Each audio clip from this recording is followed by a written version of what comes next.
നിങ്ങളീ പറയുന്ന മകനില്ലേ, നിങ്ങൾ എത്ര പേര് ആ മകനെ കണ്ടിട്ടുണ്ട് നിനക്കറിയില്ല. അവനെയും കേരളത്തിൻ്റെ മുഖ്യമന്ത്രിയുടെ മകനാണല്ലോ. അധികാരത്തിൻ്റെ ഇടനാഴികളിൽ സഞ്ചരിച്ചുകൊണ്ടിരിക്കുന്ന മുഖ്യമന്ത്രിമാരുടെ മക്കളെ കണ്ടവരായിരിക്കുമല്ലോ നിങ്ങളെല്ലാവരും. എവിടെയെങ്കിലും കണ്ടോ നിങ്ങളവനെ? ഏതെങ്കിലും സ്ഥലത്ത് കണ്ടോ? ക്ലിഫ് ഹൗസിൽ എത്ര മുറിയുണ്ട് എന്ന് പോലും അവൻ അറിയുമെന്ന് സംശയമാണ്. അതാണ് എൻ്റെ മകൻ്റെ പ്രത്യേകത. ഏതച്ഛനും ഏത് മകനെക്കുറിച്ച് അഭിമാനബോധം ഉണ്ടാവും. പക്ഷേ എൻ്റെ അഭിമാനബോധം പ്രത്യേക തരത്തിലുള്ളതാണ്. ഒരു ദുഷ്പേരും എനിക്കുണ്ടാക്കത്തക്ക രീതിയിൽ എൻ്റെ മക്കൾ ആരും പ്രവർത്തിച്ചിട്ടില്ല. അതുകൊണ്ടാണ് മകൾക്ക് നേരെ പലതും ഉയർത്തിക്കൊണ്ടുവരാൻ നോക്കിയപ്പോൾ അന്ന് ഞാനതിനെ ചിരിച്ചുകൊണ്ട് നേരിട്ടില്ലേ.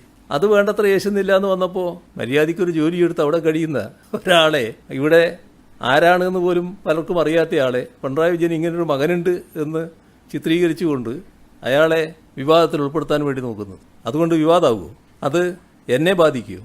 ഈ പറഞ്ഞ ആളെ ബാധിക്കുമോ? ഇവിടെ നമ്മൾ കാണേണ്ട കാര്യം, ആ ചെറുപ്പക്കാരൻ മര്യാദക്കുള്ളൊരു ജോലിയിലാണ് പ്രവർത്തിക്കുന്നത്. മനസ്സിലാക്കേണ്ട ഒരു കാര്യം, അയാളെ പൊതുരീതികൾ, ജോലി, പിന്നെ വീട്, ഇത് മാത്രമാണ്. ഒരു പൊതുപ്രവർത്തന രംഗത്തും അയാളില്ല സാധാരണഗതിയിൽ. തെറ്റായ ഒരു കാര്യത്തിനും ഇതേവരെ അയാൾ പോയിട്ടുമില്ല. നല്ല രീതിയിൽ ജീവിച്ചു പോവുകയാണ്. ഒരു ദുഷ്പേരും എനിക്കുണ്ടാക്കിയിട്ടില്ല. മക്കൾ ദുഷ്പേരുണ്ടാക്കുന്ന ഒരുപാട് കാര്യങ്ങൾ നിങ്ങളെല്ലാം ശ്രദ്ധയിലുണ്ടാവുമല്ലോ.